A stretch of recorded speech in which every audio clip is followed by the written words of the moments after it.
coming up here in just a few minutes, we have Deshaun Jackson and Lesean McCoy as they launch the 25-10 show. Obviously, they're two numbers with the Eagles. Mm-hmm. It's going to be a podcast you can get on all platforms. So definitely excited to have those guys on and talk about it. In fact, Deshaun Jackson, ready to join the show now. What's happening, Deshaun? It's Jack Fritz and Mike Reese here in Philly. Hey, guys, what's up, bro? How y'all doing? What's up? Is that D-Jack or Shady? Yeah, that's D-Jack, man. What's good, bro? What's up, Jackpot? Come on, man. How you doing, man? Good, bro. Man, listen, we are excited about what you guys got going on, man. I saw that you guys are you launching tonight? Is the first episode tonight? Talk to us a little bit about what you and Shady have going on. Yeah, it's actually live right now, man. It's on YouTube, man. Oh. The 25-10 show, man. We just dropped today. Very, very excited about it, man. Been anticipating this for a while, man. And as you know, very similar, but yet very different, man. You know, me and McCoy been kind of working on this for the past year, man. So definitely excited to give our authentic, take on sports, entertainment, culture. Really, man, it's kind of overdue, man. Like I say, obviously McCoy's been doing some great things in the media space, and myself kind of dipping into that, my whole life. So just excited about this portion of my career, man, and looking forward to getting on your level, my boy. So this is the thing I know with you two. You guys are well versed in so many different areas when it comes to sports and entertainment. You talked about Shady. He's on FS1 right now. Speak for yourself. That is a great show. If you get a chance to check it out. And you, my man, you've had your hands in several different things as well. So I'm assuming we're going to get a little bit more than just sports, right, from you guys. You're going to take us a little bit into some entertainment, music, things of that nature as well. Yeah, definitely, man. Just life outside the football, life outside the gridiron. Like I say, entertainment, music, lifestyle, culture. I just look at it as a podcast where it's very authentic. It's kind of critiquing, certain situations, but at the same time, it's just our opinion.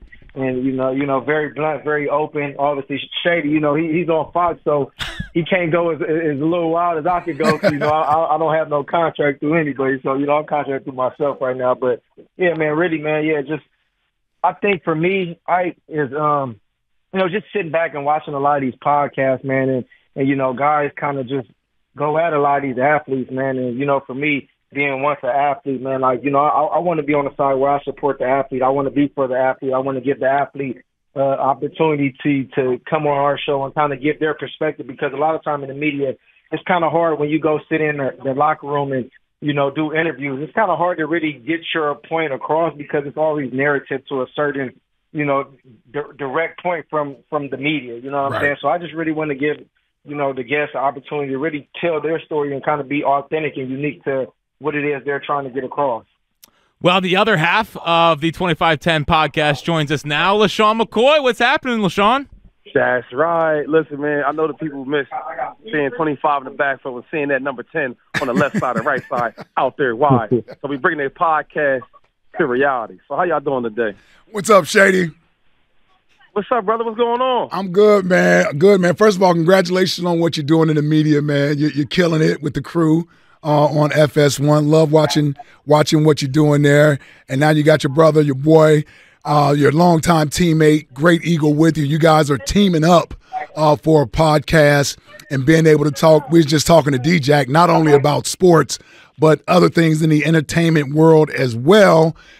Just your thoughts on why you think this is I guess a great idea and a worthy listen for a lot of the fans out there. Why should they tune in to hear yourself and DJ? Just because, I look at a lot of different, podcasts, what makes something special, right? Now you look at, nowadays, you don't have to go to FS1 or go to ESPN to hear from the player, right? You could hear from our mouths directly. And the best thing about, I think, me and Deshaun is we got so much chemistry. A lot of times you look at podcasts, they don't have a lot of chemistry, right? They're just big names or something like that. Well, we have chemistry. I've known him for a long time, and one thing about it, I think the special part is we're authentic, man. Everything is raw and straightforward. And we got the relationships. We're going to have Big Andy Reid on that show. We're going to have Mr. Lurie on the show. We're going to have the Jay. We're going to have them guys on there, man. So that's the cool thing about it. Well, all I can say is that I think that J.J. Redick and LeBron James are on the hot seat. You know, that now the 2510 podcast is here, it's gonna be remarkable. And I'm curious. You know, you guys have talked a lot about athletes being able to be themselves and be authentic on your show, which I think is gonna be awesome. I'm curious from a Philadelphia perspective here, LeSean. When it comes to being a Philadelphia Eagle, there has been talk. I mean, Jason talked about it in his post game or his retirement speech about how tough it is being an Eagle. How did you guys view that, and how tough is it with the media market here in Philadelphia to be on that team?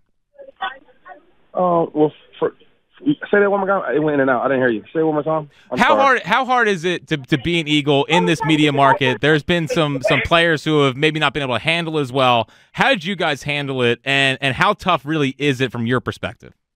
Well, to be honest, I love this Philadelphia, the market and the media. You know, one thing I will say is, like, going other places, it's so watered down, right? I remember when I got traded to Buffalo, and it was like a big deal. Like, oh, Shady McCoy's here and this and that. So I'm expecting the media like it is in Philadelphia. And it was maybe 6 people. I was like, this is nothing. Questions they asked wasn't really tough. I'm going to get cups. So I'll say like to say this, man. Like, I really embrace the fans and the culture in Philadelphia of asking tough questions, having thick skin. You need these things in this sports world. You look at a guy like a Ben Simmons. He can't make it in Philadelphia because his skin's not thick enough to take that. When you look at a guy like Desean Jackson, he can take that, you know, and with the media. So I've always embraced the Philadelphia culture and the fans and the media. I think that's why I'm having so much success early in my media career right now. Yeah, I was going to say the same thing for you, D-Jack. I wonder how much, like, playing here has sort of helped you guys sort of be able, A, to be prepared to be in the media, and then B, also understanding what it's like being on the other side, getting those tough questions asked. Both of you guys were in the spotlight here. You were star players here. And so you guys felt that spotlight when you were here and how hot it could be. Do you think your playing time here has also prepared you for what you're doing after football? Yeah, I definitely, man, that's a great question. I think, you know, first and foremost, I think playing in Philadelphia, it builds, you know, tough skin, thick skin, you know what I'm saying? Because since day one, you're on the hot seat. I mean, with the market in Philadelphia, like Shady just said, you know, I played on a lot of different teams, you know, and even coming to L.A. L.A. is a huge market, but it's not really like the football town. I feel like Philadelphia, it was able to kind of like get me to understand, you know, everything you're doing is always being watched. You know, everything you're doing is always being critiqued. So I think, you know, in the everyday sense where you have to always put your best foot forward, man, you can never get caught slipping. And it kind of always kept you on the edge. So for me, I think transitioning over to the podcast and the media space, it's just like you never know what to expect. And, you know, you might get a topic thrown at you and, like, you have to analyze that topic to the best of your ability. So I think knowledge and really understanding the game and being able to relate to the player always helps, you know, because a lot of these guys, they sit back, they can't really relate to the game. And, you know, me and McCoy, we're the culture. We feel like, you know, we're respected in the hood. We can go certain places that certain people can't go. So I think a lot of that plays into perspective on ourselves.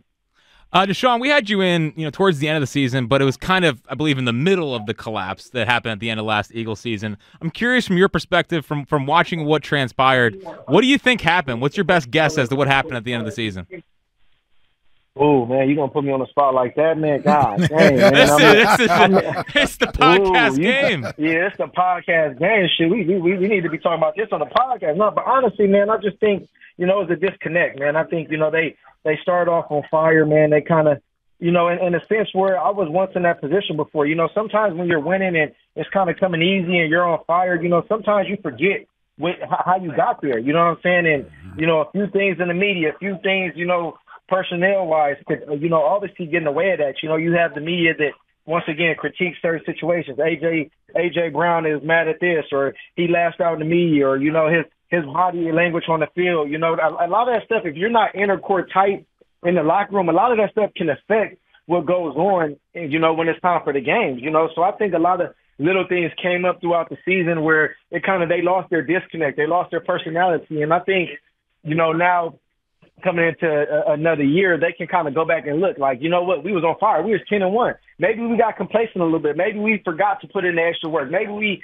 kind of just start feeling ourselves. You know what I'm saying? And at the NFL, you know, this is a game where you can never be too above and never be too low. You got to always stay, you know, in the middle. Mm-hmm. You brought up AJ, and I think you're the perfect person to ask about sort of his mentality and sort of how he could be misunderstood. He was on the show a few weeks ago, or about a month or so ago, and he wanted to clear up some stuff that he felt he was sort of being misunderstood. You were sort of in that position too. Talk about just being able to be yourself, being authentic, and I guess sometimes how the outside world, fans or what have you, can sometimes misunderstand or misconstrued your emotions you play with that you may show out there on the field, and it's just passion. I think that's what AJ was trying to get across to us, is that he's not necessarily mad at everybody or this and that and the other. He just wants to win. And I think you could speak to that from your perspective of how sometimes receivers can sort of get looked at and get misjudged and misunderstood. Yeah. Honestly, man, first and foremost, I want to say, A.J. Brown is a heck of a receiver, man. Last year they asked about who I liked, and he was in my top 5. So I want to say, as far as A.J., man, I think he's a heck of a player, man. I love his game, and I love his style of play. I just honestly think, like, speaking on what you just asked, I mean, his passion for playing is at an all-time high, right? As a wide receiver, you want that. As a coach, you want that. As a general manager, you want that. And then times throughout the game, it was times I used to get mad at a couple of my quarterbacks, but that's your personality. You want that in a receiver, because at any given time, I knew McCoy could, co-sign this. At any given time, I knew if I got the ball in my hands, if we was losing and we was down and we needed to play, I know what I'm capable of doing. I know what I bring to that field. So as similarities I see in AJ, I mean, that's all he wants. He wants to win, and sometimes that lashes out as, oh, he's an arrogant or he's a me guy. But at the end of the day, it's not that, because you put a lot of hard work into that. And at any given time, he knows he's able to make a play, and sometimes that play might not be there to present itself because it's only one football. And Jalen Hurts probably got a million things going at him. He got linebackers, DNs coming. So, sometimes that ball might not be able to get to him. But as far as AJ, man, he's a heck of a player, and he's doing a great job, man. So y'all take a light on my boy. We're trying. LeSean dropped out for 1 second, so we're hoping to get him back here as soon as we can. But, Desean, I'm curious, the Eagles signed Saquon Barkley to add to this offense. I mean, what kind of impact do you think he's going to have, and what kind of player are they getting in Saquon Barkley? Man, I mean, Saquon Barkley, man, I think, honestly, for one, to go in division, that's a bold move. I love it. He said, I'm leaving New York, and as you know, we hate New York, and they hate us. So I love the move on his end. But I think, he can definitely come in and be a great addition, man. The Saquon, I know, obviously, if he could come in and be anywhere of what I've seen in the past, it's a great pickup. And I think, for him and his career, I think this is a big step for him, because, he's coming off of, 2 years ago he had an injury, and, the past year or two, I'm sure he's trying to come in and have a heck of a year, especially to play on a team that, that was not like, they wasn't a favorite. They didn't like us. You know what I'm saying? Right. So now he's on the other side of it. So now I'm very excited to see what he can come over and do, man. Hopefully he plays lights out ball. You guys back in 2010, man, one of my favorite offenses ever around here for the Eagles. Yourself, Shady. I think Macklin was still on that team. You had Mike as the quarterback. Brent Selleck at tight end. I'm bringing that up because this offense that they are putting together right now, man, it has so many similarities there where there's just weapons everywhere. Receiver, tight end, running back, the quarterback. What's that like as a player, as an offensive skill guy, to be in an offense like that, first and foremost? And then secondly, how do you sort of, I guess, temper wanting the ball as much as you can get it? You're a guy, you want the ball, you feel like you can make a play, but you also know that you got other playmakers on your offense as well. How does that work for an elite player like yourself when you're in an offense like that?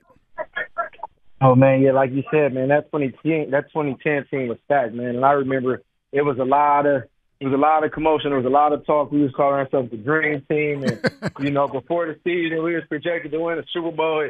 It got overwhelmed. But one thing I could say, just knowing, how that year turned out for us, it didn't really turn out as good as we intended or expected. You know what I'm saying? And I think, you got to be humble, man, at this. Because at the end of the day, I don't care who's on your team. I don't care who's in the locker room. It's 31 other teams out there that's doing the same thing you're doing. They're getting ready. They working. They training. You know what I'm saying? So you got to humbly be prepared and going into this. It's the NFL, man. You know what I'm saying? So for me, I'm just excited to see what they do. But I just want to tell them just to stay humble. You know what I'm saying? Don't take nothing for granted. I don't care who on your roster. And just know it's 1 week at a time. You got to really go in and week out, put the work in. You got to study. You got to come together as a team. and it's not about one player. It's definitely never about one player, regardless of, you know, who you have. Devontae Smith, AJ Brown. I seen they got Devontae Parker over there. I mean, you know, it's not about one player, man. So hopefully they can gel together as a team, man. And you know, at the end of the day, I definitely see their roster being able to make it long in the playoffs and hopefully get to another Super Bowl run. So I'm excited, man. Being a Philadelphia, you know, retired player, man, I definitely hope they can make it. Desean Jackson joined the show, his new podcast with Lesean McCoy, the 2510 Show. Now you can get that podcast everywhere you get your podcast. It's going to be great. Now, you mentioned you're going to get some big guests on the show. You talked about Lori, you talked about Andy. Is Chip Kelly on the list? Will he be a guest on the podcast? Who you said? I never heard of that name. Who was that? Enough said right there. Yeah, enough said. Yeah. Now, how did 10 come after 25? I mean, did someone lose a rock, paper, scissors game? I mean, how did this happen? No, they felt like 10 and 25 show back. For some reason, I just like the sound of the 25-10 show. One big, for me, I just feel like the name alone, or just saying 2510 just sounded better to me. I mean, it wasn't no rock, paper, scissors. I mean, we just kind of like came up with names. We just throwing names out, and that's kind of how it landed. Yeah, that's good stuff. Sounds good, brother. Desean, appreciate the time. Good luck with the podcast. We'll be listening, okay? Mm-hmm. All right, thanks, man. Y'all have a blessed one, man. All right, D-Jack. Be good, man. All right, man. Yes, sir. There he goes, Desean Jackson. Great stuff. I mean, man, we had him on, what was that, January? Yeah, when he came in. Yeah, no, it wasn't January. I thought December? It was before then. Yeah. When he came in, what game was it? It was actually December 1st. Yeah, I was going to say, was it the might have been the Buffalo game. No, I think it was it was either the Buffalo game or the 49er game. Yeah. I think it was the Niner game. Yeah. If I had to guess. Yeah. Yeah. It was one of those games. But he was unbelievable when we had him in. Mm-hmm. We replayed a lot of his greatest hits, I guess you could say. Yeah. And that podcast, I mean, if I know those too. Oh, man. And listen, just listening to D-Jack, you can hear the growth in him being able to articulate himself and how he's just so much more confident. I just remember him as a player. You didn't necessarily get a lot out of him. You know, Shady has always been a talker. For sure. That's Shady. Like, he's always been I wish he didn't drop because I wanted to ask him if his Dak was ass. That's one of our Shady's favorite always drops. been a talker. Sound like Shady was in the damn pre-show meeting or something. He might have just gotten out of the show for sure. But listening to D-Jack, and I first recognized it when he came in. When he came in that weekend to be honored as an honorary captain that weekend with the Eagles. He was doing the whole tour that weekend. You could just tell he's grown so much. So I'm excited to hear those guys. I've always said this about those two. Those are two of my favorite players, favorite Eagles. Loved watching them play. I mean, when you talk about something electrifying happening every time they touch the football, like that's what you were waiting for. You know, you knew that ball was going deep. You knew who it was being thrown to, and you pretty much had a good idea he was coming down with it. For sure. Yeah, Desean rarely dropped passes. He just rarely dropped passes. And as far as tracking a deep ball, my goodness. I mean, I don't think we missed him more ever than when watching Nelson Aguilar in 2019. Yep. When he couldn't track a deep ball to save his life. Cost Carson's career here, the Seahawks game in the end zone. But yeah, I mean, Desean. I think he did it again in Baltimore this year, where he couldn't track a deep ball. I believe he cost me money that day. Desean has a very personal experience with going to a rival. He does. He went to Washington. That's right. In division. Yeah. Man, every time they played him after that, he killed us. Yeah, he made sure that we knew. But you know what he never did, and I always appreciated? Never talk trash on the Eagles. It was never about the fans, and it was never about the team. It was always Chip. It still is. Yeah, you see how he clammed up right there. He was like, man, we're on the radio, right? Yeah. He's about to start letting off all type of explicit lyrics. Doesn't seem like he's going to be a guest on the podcast.